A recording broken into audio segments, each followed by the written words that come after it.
Marvel Snap's newest card, Frankie Raye Nova, is out. This Herald of Galactus scales with 6 drops, but that leaves her in a bit of an awkward spot, doing pretty much anything else. Frankie Raye is a 2/3, with an ability that says after you play your next 6-cost card, double this card's power. Now, the word next here is pretty important because what it means effectively is that Frankie Raye will only double once per game. This is not a card that will double multiple times, barring some weird interactions with Symbiote Spider-Man, which resets her for reasons I don't actually understand. However, largely what this card is a 2/3 that becomes a 2/6 if you play a 6-drop. Now that also means that there's some additional buff synergy. If you can get some buffs onto her, she can end up being a powerful piece of what other decks are doing. However, when you compare her to something like Herbie, you start to see the sort of issues with a card like this. Herbie has this ability built into him, and you really only need to make sure that you roll that ability if you want to hit it. It's also widely regarded as one of the worst of Herbie's abilities. So when you compare Frankie Raye and you compare Herbie, you end up getting the sense that Frankie Raye is like the worst Herbie ability, but it's her own card, and that's all she does. This isn't necessarily an unplayable card, though. We know that stat sticks in Marvel Snap are typically better than they're given credit for. Just because they're boring doesn't mean that they're not necessarily good. However, in the current metagame, stat sticks have never been less relevant, at least stat sticks of this nature. When you compare what Frankie Raye is offering you for the low price of having to play a 6-drop, and then you compare that to what Invisible Woman First Steps is getting out of Thena and Havoc and Sunspot, or you compare it to what Mercury Cannonball decks are doing, or just to the card Juggernaut, you start to see why Frankie Raye doesn't exactly stack up to the top tier of this current metagame. So what can we do with this card to make it a little bit more playable? What can we do to maximize the output that it has? And what does that end up looking like in a competitive context? There are a couple cards that you're going to see a lot with various sort of Frankie Raye mid-range shells. The base thought process here is that you're going to want to play the 6-drops that can discount themselves. It doesn't matter what the actual cost of playing a Mockingbird is, she still triggers Frankie Raye. The same goes for Sasquatch, which allows you to maintain flexibility in terms of point allocation. Decks using Gwenpool, Mysterio, and these two 6-drops have been around about as long as Gwenpool has, and even before Gwenpool was out, these were already a kind of deck archetype. It was just hybridizing into different things. This is a well-worn archetype that is typically known in high elo circles as the Cook. That is not specific to the archetype itself per se, but largely when I see a deck that's a Mysterio deck that's playing Sasquatch and Mockingbird and Gwenpool, that's kind of what that means. This is a list that has a lot of flexibility in it, and one of the things about Marvel Snap that you should probably know is that it's actually pretty easy to make a functional deck as long as you have a baseline capability of a decent amount of points, and then you can choose the tech that the metagame actually wants you to have. Just being able to output points puts a lot of games in 50-50 range for you, unless they're playing a combo deck that goes way over the top of your interaction. Being able to put those games in 50-50 range means that these have a lot of skill expression built into them because of the way you get to distribute your points late in the game. Now, you'll notice that these decks have evolved over time, and Frankie Raye's role in them is not particularly immense. Often, this is a 2/3 that is going to get buffed into a 2/6. There are certain situations that can make her much more impactful, like if she is able to carry any of the buffs. But there's one card in this deck that I kind of think is going to be in a lot of Frankie Raye decks going forward, and that card is Agony, who recently received a buff. 1/3 is a much better stat line just in general, and it can go on to a Frankie Raye, making her a 2/6 that doubles up to a 2/12 very easily. If there is a good use case for Frankie Raye in mid-range shells, I strongly suspect it does involve using the card Agony in a shell like this. I'm not necessarily saying that it has to look exactly like this, but I was actually impressed with Agony Frankie Raye in the same way that I was impressed with Human Torch First Steps, which is to say, it's nothing to write home about, it's a cool little card, it does some cool stuff, it does a lot of lane-winning stuff, there's a lot of points in this package if you work for it, but it is fundamentally fair. And a lot of the time when you're playing Marvel Snap, you don't want to be doing things that are only fundamentally fair. You got to have a little bit of unfair in your deck if you want to seriously compete. And I do think that this stuff is asking a decent amount of you, and you're going out of your way to do it, and getting the points you get out of Agony Frankie Ray in a 6-drop. Honestly, it might even be a little low. I know it's easy to call it a 212. It's actually like not that, though. It's kind of a lot of effort to actually make that happen. So largely, this is what I believe Frankie Ray looks like in a mid-range type shell. You have these Mysterio things, you have these 6-drops at the top end, you probably have an Agony, and then the rest of the deck is sort of negotiable around that context. You figure out what tech cards you want to be playing, what exactly you want to be doing with the card. That's typically the direction that I would try to go for Frankie Ray, step 1. This list came from Derek, by the way, so shout out to him. A more buff-heavy version of a similar concept, like it's going to be hard to get away from Mysterio Sasquatch Mockingbird when deck building with Frankie Ray, just because that's how numbers work. Like, you are going to want to play cheap 6-drops instead of 6-drops that actually cost 6 when you're playing this card. She's not big enough to win lanes on her own, with one notable potential exception, which we'll talk about next. So you end up with a sort of different style of deck here. We're going back to the old school Zabu slop style of decks. Lots of 4s,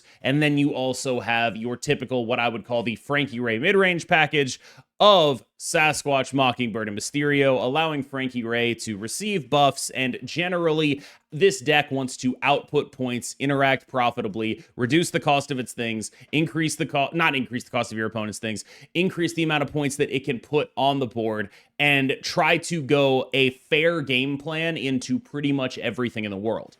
The issue that you run into when building a deck like this is this the best kind of shell for a points and tech deck right now? And I don't really think that it is. I think that if you want to be playing a points and tech deck, which this undeniably is, there are multiple different directions that you can go. You can get certain tech into the Invisible Woman First Step shell. There's effectively 3 free slots there. You can also get tech into a bunch of other shells like Victoria Hand that are very relevant in the current metagame.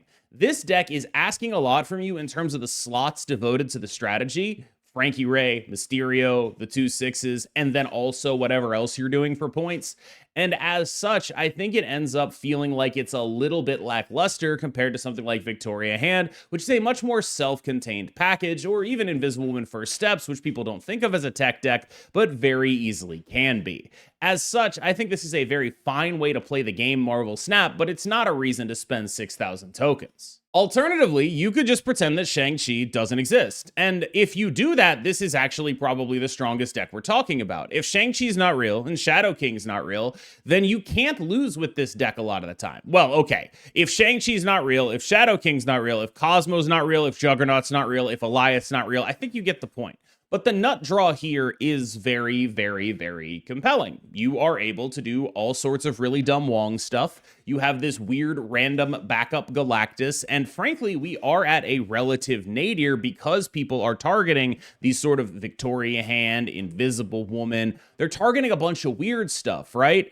And so that actually does mean that Shang-Chi is less good than it would otherwise be. Weirdly, I think this might be more true at high elo, because that is where people are realizing that Shang-Chi is not particularly amazing right now, whereas largely throughout the player base as writ large, I kind of think that they're a little too high on Shang-Chi, and so you'll still run into a lot of it. This is a deck that is using Frankie Ray to double, double, double, double, double. Now, one of the things that's interesting here is if you use, this is just what I have heard, like, it is super weird, and I don't understand why this would work. But if you use Symbiote Spider-Man on Frankie Ray after she has procced, she will be able to proc again. For reasons that are completely opaque and unclear to me, I think because Symbiote Spider-Man is not technically Frankie Ray. I don't know. There's a bunch of weird stuff going on with interactions with Frankie Ray. So unfortunately, we have to do a little bit of a discussion about how cards work in this game. So Frankie Ray, if you Arnim Zola her, will not double. Important note there. The reason for this is because Frankie Ray, she needs to see a card played. And unfortunately, in Marvel Snap, play means something very specific. It means the card is put face down, which is referred to as staging, and then revealed fully. Now, fully revealed means after the on-reveal effects have taken place. The reason this matters is because Zola's on-reveal takes place before he is done being played. He's not done being played until after his on-reveal has already fully happened. Meaning, if you Arnim Zola a Frankie Ray, which this is a line that will come up in this deck, what will happen is the Frankie Ray that would have seen the Zola, a 6-drop, fully being played, is dead. The other two Frankie Rays were created in the middle of the process of that card being played, and thus will not double. This might seem weird and confusing, but it's actually extremely consistent with how any card that uses the word play works, except for Nico Minoru, who is her own weird edge case because she creates a secondary timing after on reveals but before things are played, which makes her super, super weird when it comes to timing questions about what play actually means in her context. But basically every other card that involves the word play will work in the same way. It's just unfortunate that it gets highlighted like this right now. It is a consistent interaction throughout Marvel Snap. It's just sucky for Frankie. So, should you buy Frankie Ray? Is she a good use of your tokens or your packs? In my opinion, not particularly. My gut check on this card is that it's not exactly worth it in that context. I think that she is a card that could be potentially a little bit underrated, but largely speaking, Frankie Ray is a little bit mid. That's sort of where I'm at. This is also the kind of card, though, that in a world where this kind of Mysterio Mockingbird stuff was better, I could see being an important part of the list. It's just right now, there are some other things that are making that a slightly suboptimal choice as a points and tech deck. But in a world where those things get addressed, I can actually understand this kind of deck has been good before and could be good again. And I do think she makes sense in that context, but I'm not sure it's worth holding out hope so much as just wait until that happens and then go pick her up then. Right now, she seems like a reasonable-ish card who is not nearly as bad as I think she is getting portrayed as, but is very much more on the reasonable side as opposed to the this is going to cost you win rate if you don't get this card. And I think that that is a fine spot for Series 5s to be in, but I do notice that they're doing this a lot more. And I kind of want to know what y'all think. Do y'all think, because like there's this constant thing that happens is like I only really hear the negative feedback. So when they release a really good card, I only hear people calling it broken bullshit. And when they release a mid card, I only hear people calling it total dog shit. And so I don't really get a sense for like what people actually prefer. Would you guys prefer that their cards be too strong or too weak? It's something that's been on my mind recently, and I'd like to know, so let me know in the comments. All right, y'all, thank you so much. I have been KMBest. You have been phenomenal. We're about to jump into a little bit of the gameplay with some Mysterio Frankie Ray action, and I will see you in the next one. Is this a hot location? What is happening? Did you just come in here to talk about how you did that to me? Because if so, fuck off, man.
Seems good.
Jesus Christ.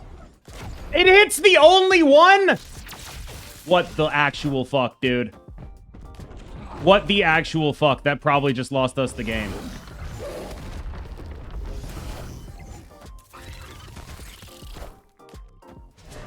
Okay, the good news is we probably still win the left, so it's chill. But, like...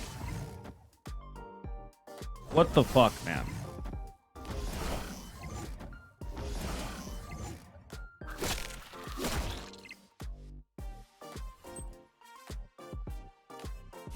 What the fuck, man? Dude, Gambit's gotta go. Are we fucking serious? Electra that they knew I had because they were sniping. That's karma. That's karma. That's karma right there. Like, making a play like that to play around a card you should not know that I have is 100% karma. They snapped it at a weird time too. Like, they got karma'd on there. I firmly believe that. Absolute karma happening in this situation.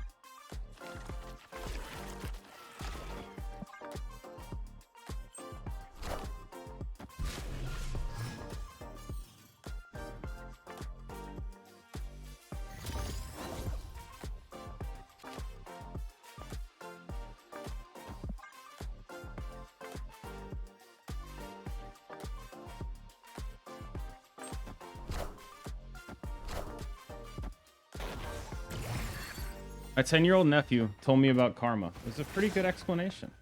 All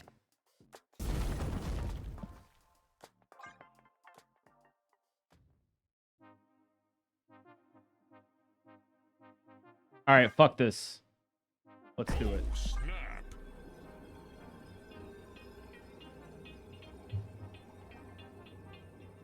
You gotta snap it. No choice, baby.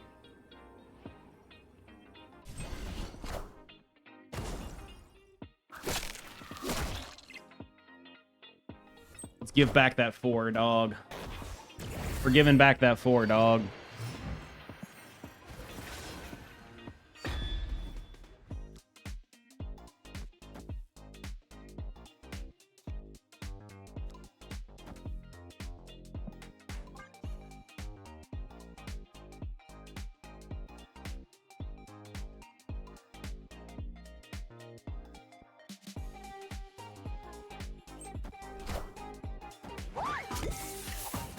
Oh my god. This worthless piece of shit.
Yeah.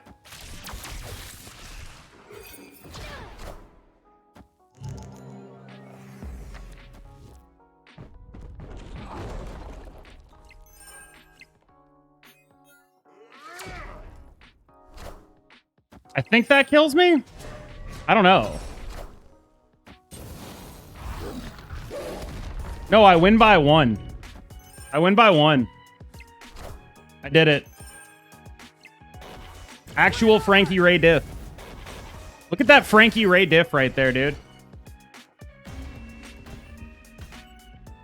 Look at that Frankie Ray diff. Like what should have happened there to me.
Quite bad.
Also bad.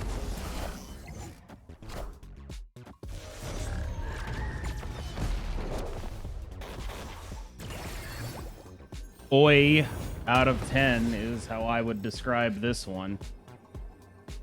Oi out of 10 is how I would describe this one. I mean, they don't have a million MODOK things available to them, but I can't imagine this goes well for me.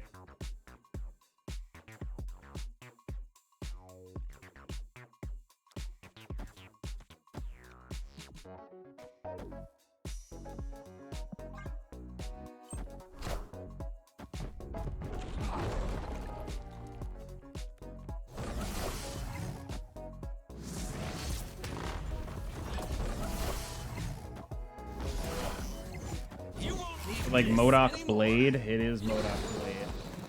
So it's a total of 5 discards. They win the left. Oh, Scorn could win them the. Then Blade discards one more. Okay, we're fine, I guess. Okay. All right. Victory. Okay. We'll take them. We'll take them. We used it to lock up that lane, and we didn't have to, but like the fact that they then didn't commit to it in a meaningful way was really bad for us because it meant we effectively wasted our Juggernaut. Then we transformed our Juggernaut into a card that discarded the good card in our deck, which was bad.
Okay, that's a crazy bolt.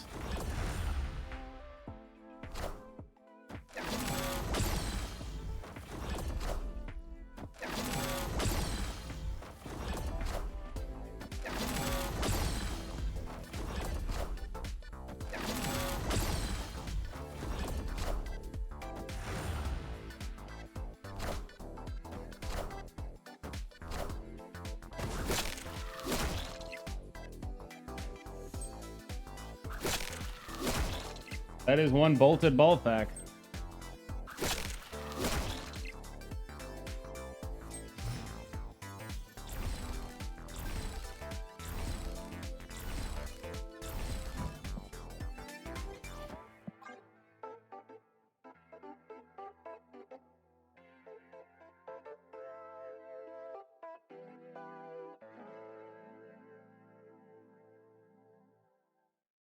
I'm assuming they do something here. I don't know.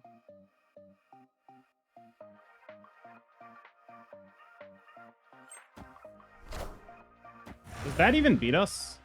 If we get a 6, do we just win? I guess there's the guy that goes 15 there, so I guess we probably don't just win. Probably lose there. They have no cards in hand, though. It's a little fucked up.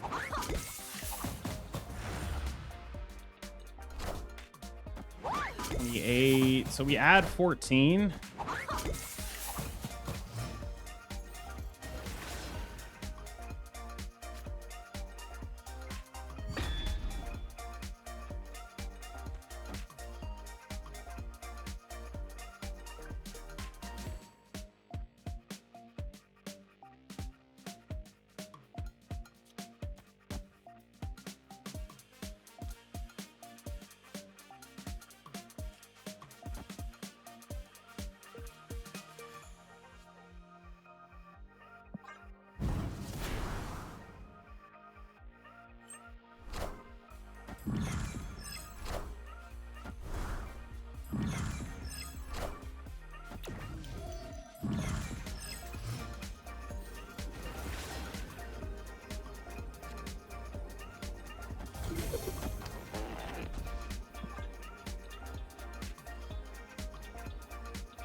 Nice.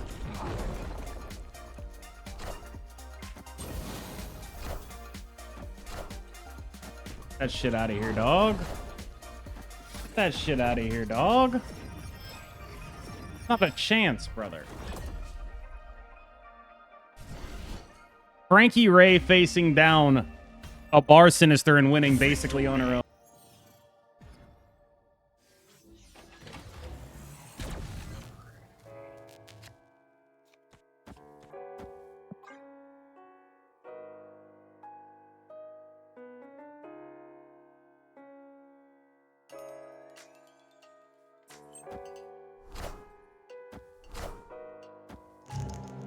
Okay. We've got a sick potential Frankie Raye coming up.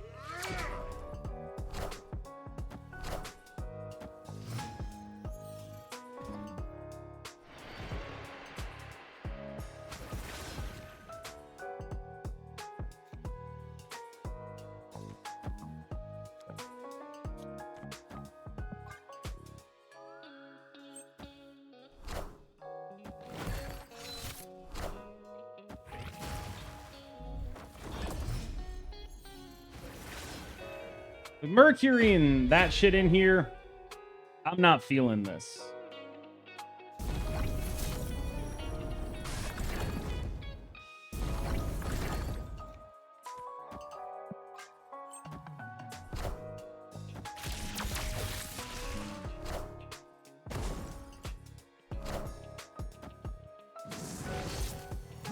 Oh, that's kind of interesting. Oh, wait, there's a Mobius. It's bad only, right? Costs 2 regardless.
This could be fucking anything here. This could be fucking anything here.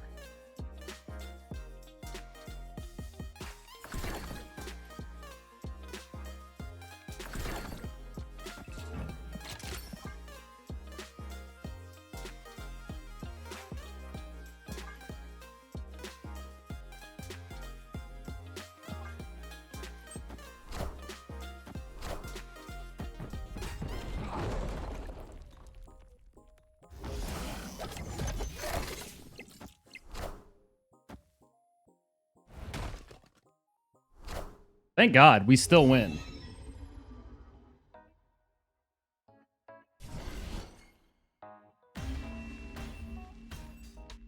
Some nuts got jugged.